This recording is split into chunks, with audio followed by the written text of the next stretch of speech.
everyone. Good morning. Great to see so many of you. Well, great to see all of you, but some of you I'm not so sure. Doing still out Remy.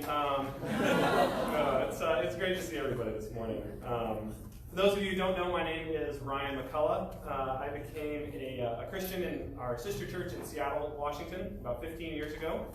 And then spent, after just a few months there, moved out here to Central Jersey and spent 5 years in the ministry here in Central, that kind of sent out this group here into Mercer. I was at Princeton with a great group while I was there, and now we've got a few students here as well. Campus ministry here, which is amazing. And after graduating in 2008, I worked as a campus minister here for a year, and then also in Manhattan for the campus ministry for a few years there. And then in 2012, I left the full-time ministry and began working in finance. So I took my economics degree, put it to use, and I've been, for the last 6 years, working at an investment manager in Greenwich, Connecticut. So we live, my wife and I, Lauren is here, who I met in the campus ministry.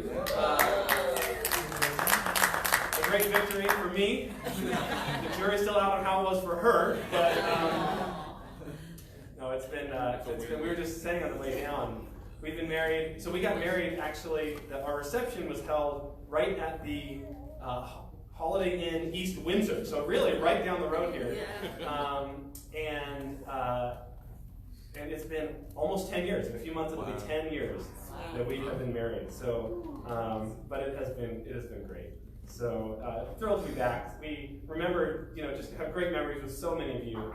I remember seeing Remby and Latira get baptized. That was an amazing thing, and even just so many of the people that we have, that you guys probably know, people like Simon and Caress, and others in Central that we saw become Christians while we were here, and just a really great time. Lauren and I have had 3 girls now. So we have a 6-year-old named Grace, 5-year-old Audrey, and Elizabeth, who is almost 3, and they're in the kids' classes. You can see them when they come out. Elizabeth will be the one running around, probably singing, maybe tackling somebody. That is her. And actually something that you can pray for us, we are in the process of adopting a son from India. So we've been kind of going through the paperwork for the last year or so, and we are just waiting for kind of the final referral out of an adoption, out of an orphanage in India. So if you could just pray for us about that, that would be fantastic. So we're, God willing, sometime later this year or early next year, that we could bring our son home. You can turn your Bible to Mark's Gospel. We're going to continue there. I know that the ministry here has been studying out the book of Mark. Harris has been preaching slowly but surely. I think he told me that the idea initially was to do the whole Gospel in a few weeks. And after 4 weeks, I think you're on chapter 4. So, you know what? That's awesome. I've been listening to some of the messages online, and it's been great to hear them. And we're going to continue today. We're going to 5th week. We're going to do chapter 5. So, you know what? We're going to stay on the same pace. Maybe by next year we'll finish. No, Mark's a short one, so you're not doing too bad. So what we're going to talk about today, so you can turn into Mark 5, as I said. The topic we're going to talk about today is, honestly, I think, the most difficult thing that we face as people. It's the most difficult challenge that we face. And it's the most difficult thing that we face as followers of Jesus, or people who are trying to follow Jesus. But even honestly, for those who are not trying to follow Jesus, it's still probably the most difficult thing that we face. No matter where you are this morning, whether you're just starting out, whether this is your first time coming to church, or whether you've been coming here for decades, this is the biggest challenge that you are facing, whether you know it or not. And that challenge is, how do I get my heart to want what I know that it should want? How do I get my heart to want to do the things that I know I should want to do?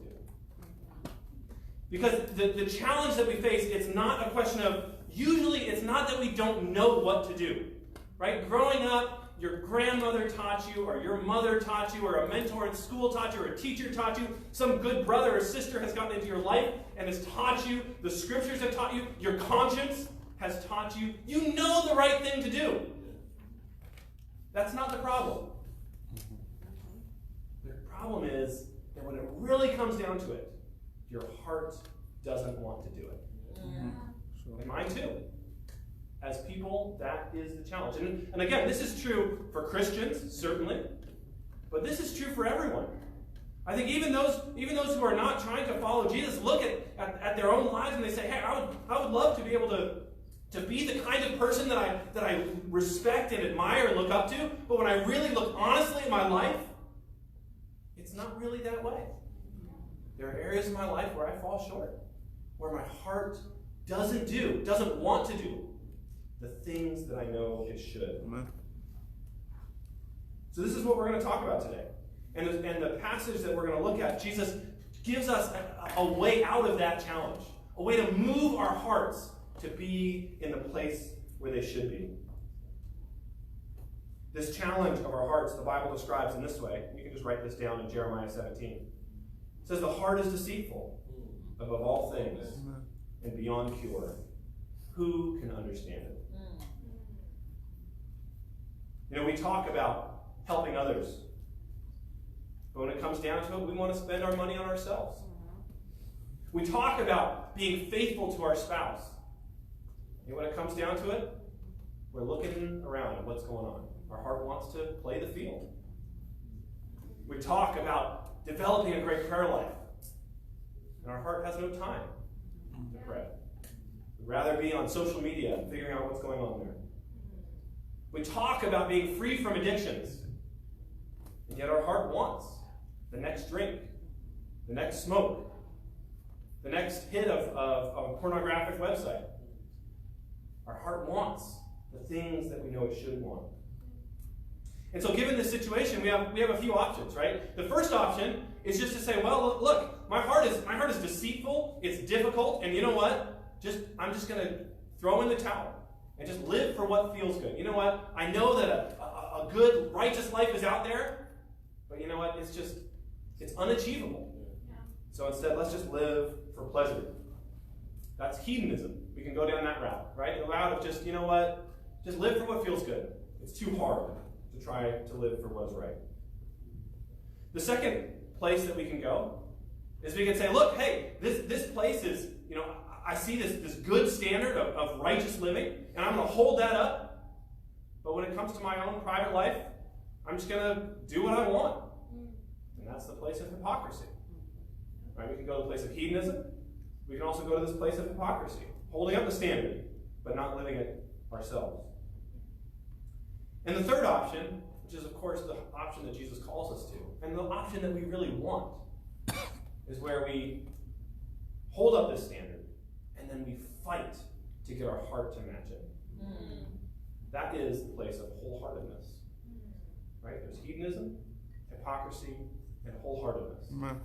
These are your options. Now, critics of Christianity, of course, point to the rampant hypocrisy in the church. Right? They look at people who wear the name of Christian, and they see, and rightfully so, I think we see it as well, how the lives of people who claim to be Christians in this country look indistinguishable from the world around them. Yeah. And I think if we're careful, and if we're honest, like there are areas in our lives that we got to work on as well, don't we? Mm-hmm. So, you know, we can't be pointing fingers at others when we got the plank in our own eye as well, don't we? This danger of hypocrisy is real. But I think outsiders can look at Christianity and can say, well, Christians are just a bunch of hypocrites. Right? They hold to the standard, but their life, their heart is nowhere close to it. And so they say, why even bother with Jesus' message? Why even bother trying to follow what he said? It just lands you in hypocrisy. The thing is that this criticism totally misses what Jesus actually came to do. Right? Jesus came so that we could actually end up in this third place, this place of wholeheartedness. He came, and his message, which is what we're going to look at here in a second, his message inspires and can inspire you to live a life where you can set up this high standard of righteous life and then bring your heart to come and match it, where your life can actually be transformed for real by the gospel. Let's look at Mark 5, verse 1. You with me? Yes. All right, here we go. Let me say this, the title of the message, and really it's just one point today. All right. Mercy moves the heart. Mercy moves the heart. This is what we'll talk about. Mark 5, verse 1. They went across the lake to the region of the Gerasenes. When Jesus got out of the boat, a man with an impure spirit came from the tombs to meet him. This man lived in the tombs, and no one could bind him anymore, not even with a chain. For he had often been chained, hand and foot. But he tore the chains apart and broke the irons on his feet. No one was strong enough to subdue him. Night and day among the tombs and in the hills he would cry out and cut himself with stones. When he saw Jesus from a distance, he ran and fell on his knees in front of him. He shouted at the top of his voice, "What do you want with me, Jesus? Son of the Most High God. In God's name, don't torture me." For Jesus had said to him, "Come out of this man, you impure spirit." Then Jesus asked him, "What is your name?" "My name is Legion," he replied, "for we are many." Wow. And he begged Jesus again and again not to send him out of the area. A large herd of pigs was feeding on the nearby hillside. The demons begged Jesus, "Send us among the pigs. Allow us to go into them." He gave them permission, and the impure spirits came out and went into the pigs. The herd, about 2,000 in number, rushed down the steep bank into the lake and were drowned.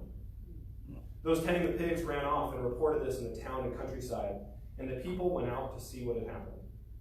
When they came to Jesus, they saw the man who had been possessed by the legion of demons sitting there, dressed and in his right mind, and they were afraid.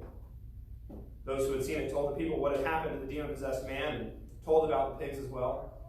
Then the people began to plead with Jesus to leave their region. Honestly, one of the few times in the scriptures where people plead with Jesus not to stay, but to leave. As Jesus was getting into the boat, the man who had been demon-possessed begged to go with him.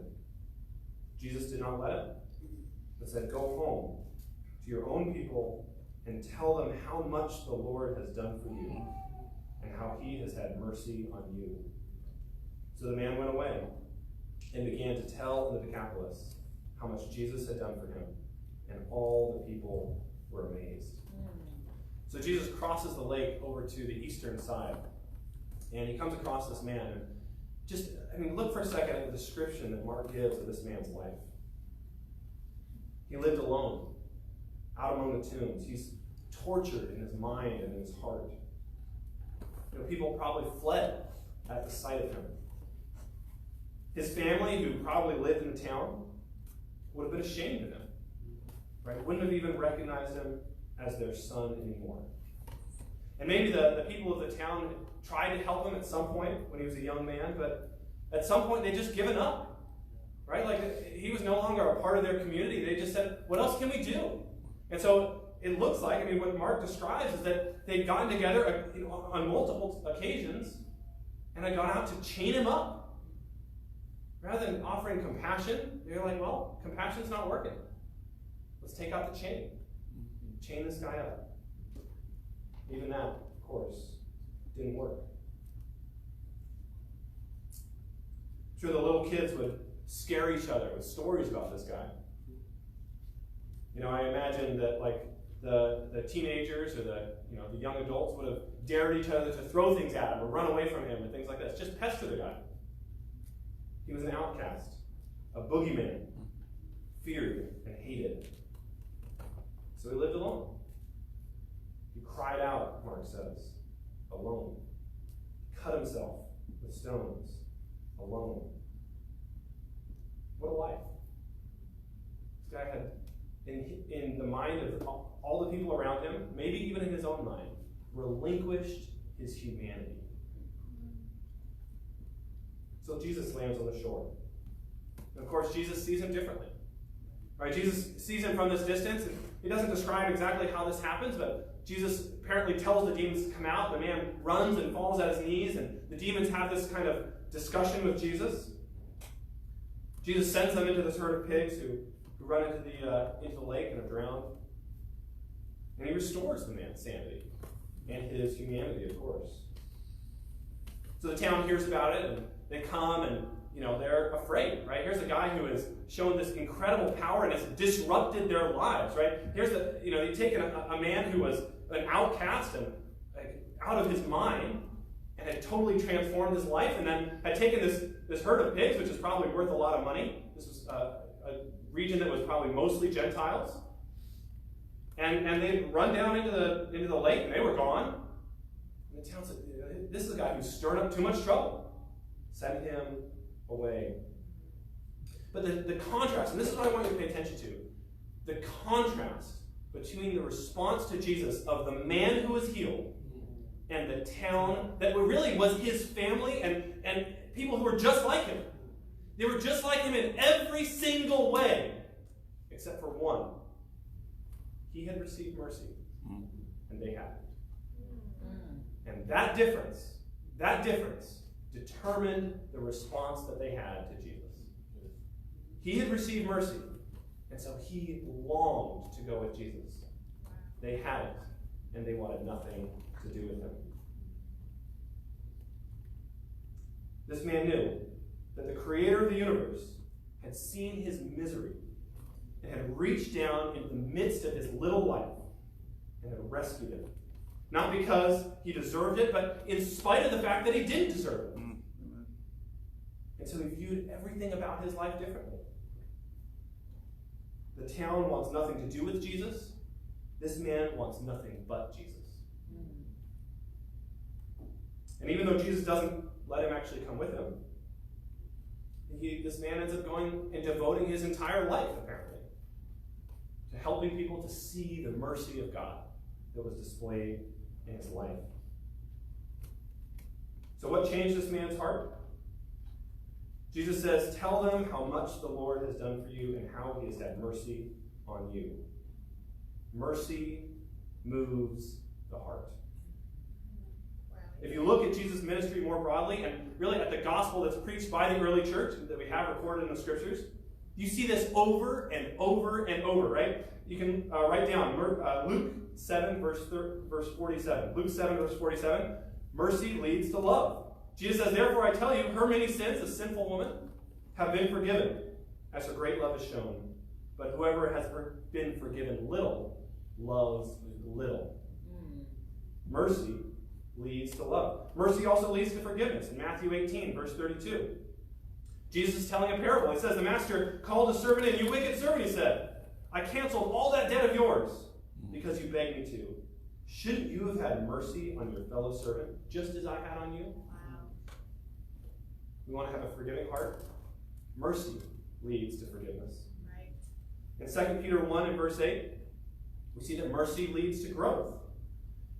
Peter says, for if you possess these qualities in increasing measure, these fruits of the Spirit, these godly qualities, he says they will keep you from being ineffective and unproductive in your knowledge of our Lord Jesus Christ. But whoever does not have them is nearsighted and blind, forgetting they have been cleansed from their past sins. It's the knowledge that we've been cleansed from our past sins. That's what motivates us to grow. Mercy leads to growth. The gospel of Jesus insists that your heart will change in proportion to the mercy that you have experienced. Wow. The gospel of Jesus insists again and again, over and over, everywhere you see this, that your heart will change in proportion to the mercy you have experienced. Mercy moves the heart. Many people, when they first start coming to church, they first look at the Bible with a brother or a sister. They sit down and maybe for the first time kind of open their life to the scriptures. And honestly, a common response, especially to those who are good-hearted, is to say, my life is a mess. Like, when I look at this, the example of discipleship and the life that Jesus calls us to, how could I possibly live that out? And yet what happens? We've seen it over and over. We've each done this in our lives, haven't we? That you let God's mercy into your life, and it will change your heart. And suddenly a life that you thought was impossible becomes what you want to do. Not something that you have to struggle to put on now. Of course, there is struggle, and we'll talk about that in a second. But that God so moves your heart that you're inspired to make all of these changes. Changes that you would have never thought possible. You know, we as I said, we have 3 little kids. And so the movie Frozen gets a lot of airtime in our house. And not just the movie, we try to cut down the screen time and all that, but we do have Alexa in our house. She's the 4th child in our house. And so, you know, especially our Elizabeth, almost 3-year-old, she says, Alexa, play Frozen all the time. So we're just, that soundtrack is going, which, you know, that's fine. But even in that movie, there's a song. Are you guys familiar with Frozen?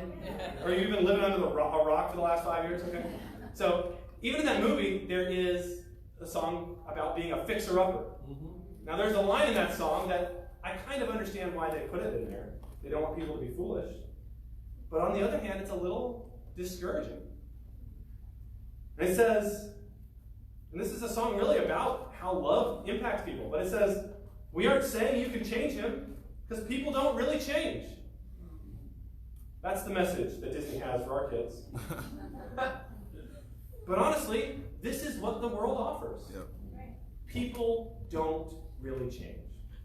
Because in the world, absent the power and the mercy of God, people don't really change. People really do stay stuck in their sin. But not with Jesus. People do really change. We've seen it. We see it again and again in the scriptures. We've seen it in this room, haven't we? Yeah. People do really change. Mercy moves the heart. But I think for those of us who've been around for a while, I want to ask you a similar question to what Jesus talks to this man about. And that is, how much mercy has God shown you? Wow. Because we know the right way to answer that, but God has been merciful to me. Lord, have mercy. Now we know how, we know how to play the game, all right, in this room. But I think our life will show what we really believe about that question. Our life. How much, our response when God throws a curveball in our life. Our response when God says, okay, you're going on nice and comfortably. Well, how about something else happens?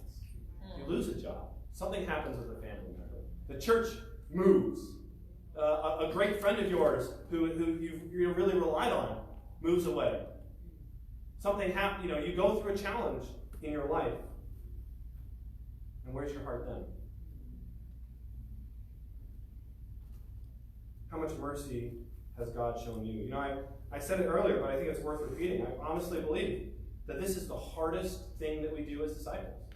The hardest thing we do is keep getting our heart and then keeping our heart in this place where we understand God's mercy. Because if we can get that right, you see it. If we can get that right, everything else is just going to follow. Right? You understand God's mercy, everything else is going to come. You're going to be inspired and motivated and just thrilled to honor God. You're going to be like this man who pleading, Jesus, what else can I do for you? Where else can I go? What can I share? But so often, and I'll confess this for me, so often all of the sharing and the giving and the more money and the more time and the more sacrifice can feel like a burden, can't it? Because we don't know God's mercy. Because God's forgiven little, and we love little. Now, of course, the reality isn't that he's forgiven little. But that's the way that we feel. And I think, one of the things that can cause this, and I'll just kind of confess this as well. I think this is where I can end up. I mean, you guys probably in a lot of the same struggles that I have. We got, responsibilities at home, and I've got a demanding job. Lauren's been in school. She's going to be a nurse here, and she finishes up actually tomorrow. So amen to that. Amen. There's a victory going from paying for her to work at school, paying for her to work, to getting paid for work. Amen to that. All right. God is good. All right. So, But I think in the midst of all of that, especially when it comes to chasing after the kids and all of the things that we have going, I can get into such a task-oriented mentality, right? That's just like, I'm up and I'm running and I'm going and I'm at work and I'm doing my thing at work and I'm coming home and got the kids and dinner and baths and bed and then it's like collapse on the couch and maybe you get to catch up and talk and then you go to bed and you do it again, right? And then it's like you're trying to maybe just get a little prayer time in here or struggle for a little here and a little. But the thing is, my head is down so much focusing on what I've got to get done that I forget to look up and remember God's mercy. And so then people are in my way of all the tasks I'm trying to get done, and it's like, why are you doing all this? And you get frustrated, and rather than showing God's mercy, I see them as an obstacle. Rather than seeing them as an opportunity to be a light to them, here they are standing in my way. That's, of course, not what God wants, but that's the battle I fight.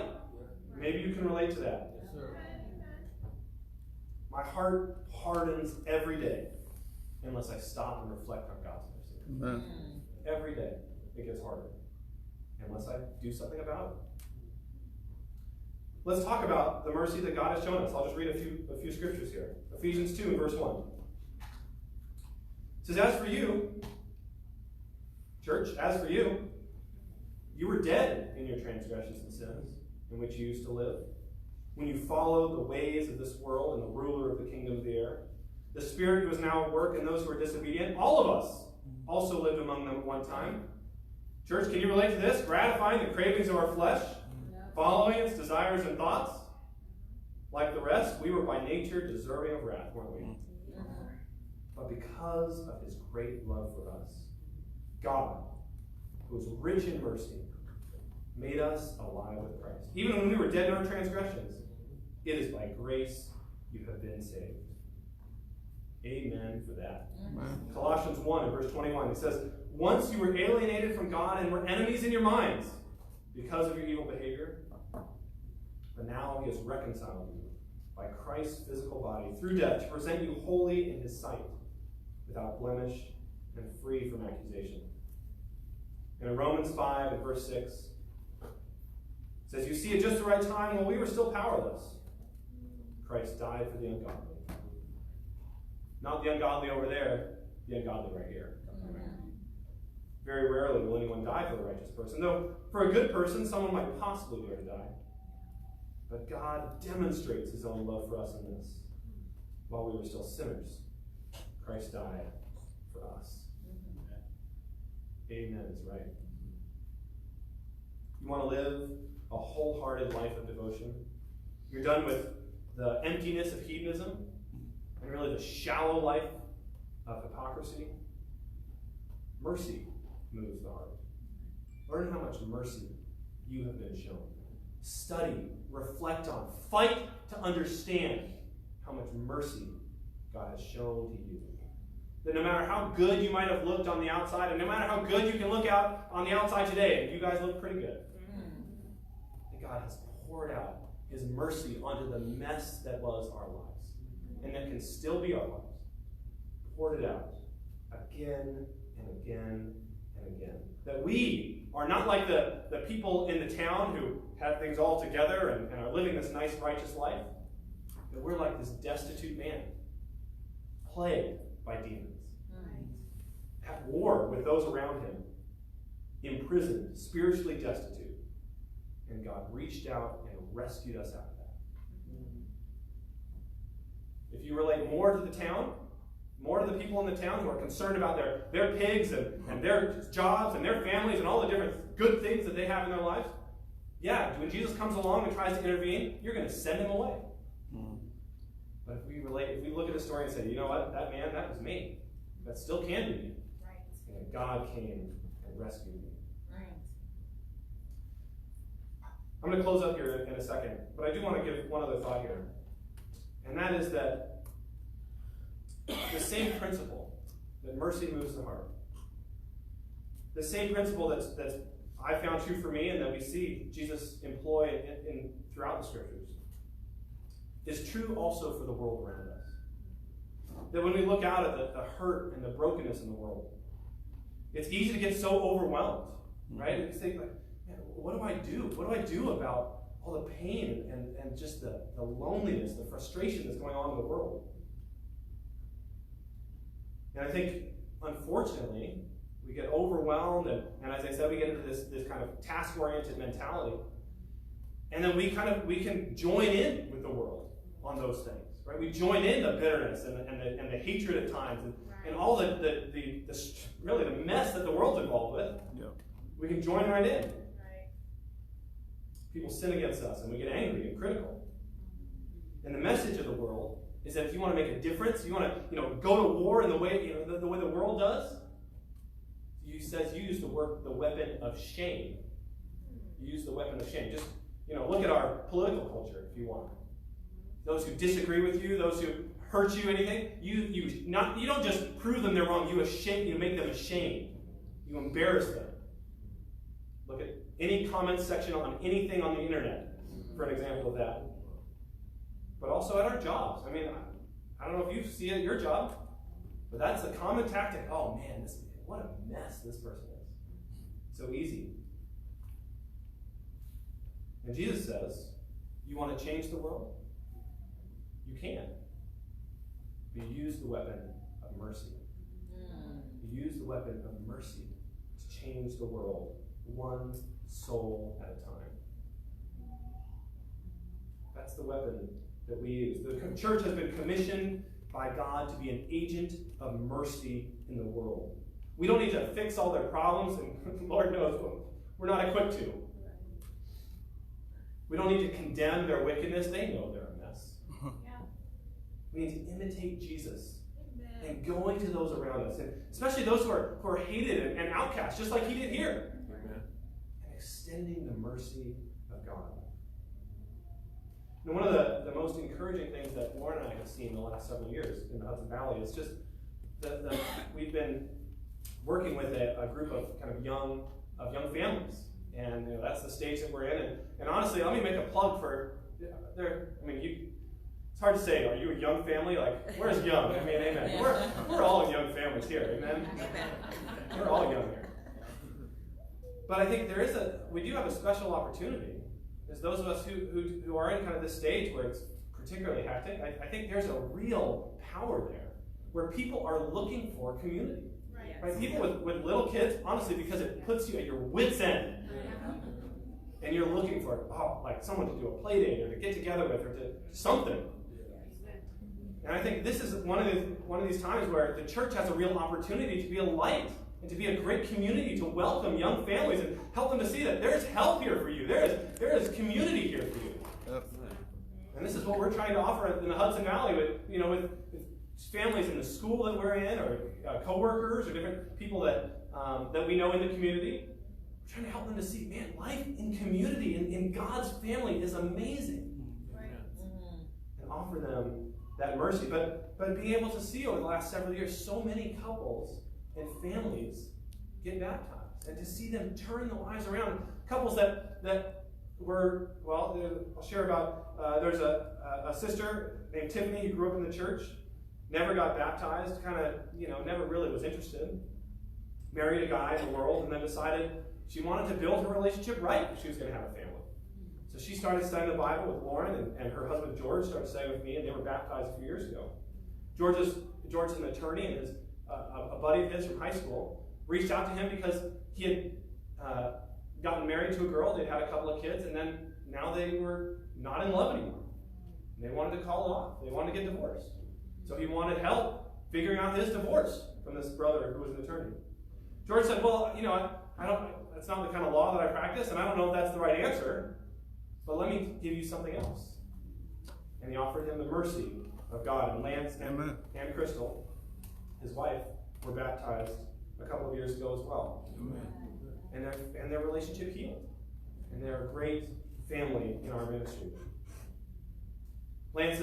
Their son was in school with another kid, kind of up in Orange County, those who know the area, and the family there started coming out and saw the kind of the warmth and the love in the church and said, this is what we want to be a part of as well. This is Zaid and Francis were baptized after them. And Corinne, who is also kind of grown up in the church and never really connected with the message of the gospel, and had kind of gone her own way, found a guy who had decided, you know what, again, we want to do this thing right. And so started coming back to church, and George and Tiffany and Lance and Crystal and Zaid and Francis, we all helped study the Bible with Mike and Corinne, and they were baptized. And then just recently there was a couple who started listening to the messages online. Two attorneys. So this is serious. Started listening to them. They didn't want to show up for church for a few months. All they did was listen online. They said, we've heard about this church. We're just going to listen. We're not going to come. We're going to listen. And they listened and listened and listened. After a few months, they said, okay, we'll check it out. So then they came, and we got to meet them, and they said, okay, well, we'll come again. We'll come again. And Alejandro was baptized January last year, and Chris was baptized in June, this past June. It's the mercy of God changes lives. Amen. It does. It'll change your life, and you can use it as a tool to change the world. That's what Jesus did. He didn't come bringing all the bells and whistles and the fancy, all the fancy show. Right. He came offering mercy. And so when this group goes to the Mercer County and looks at your jobs and your schools and the places where you live, we can be a light to offer mercy to the world. Amen. We're not just inviting people to church or putting on some nice events.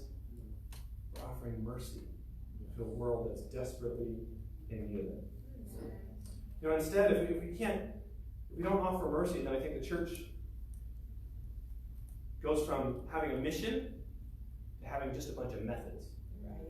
Without mercy, the church goes from a mission to methods. You say, oh, well, hey, you know what? Yeah, okay, well, we got to get this many invites and do this much stuff and have this many events and do this kind of thing and make it all about that. And maybe, that brother who's always talking, will prod you to keep going. Okay, yeah, I guess I got to check the box again and again and again.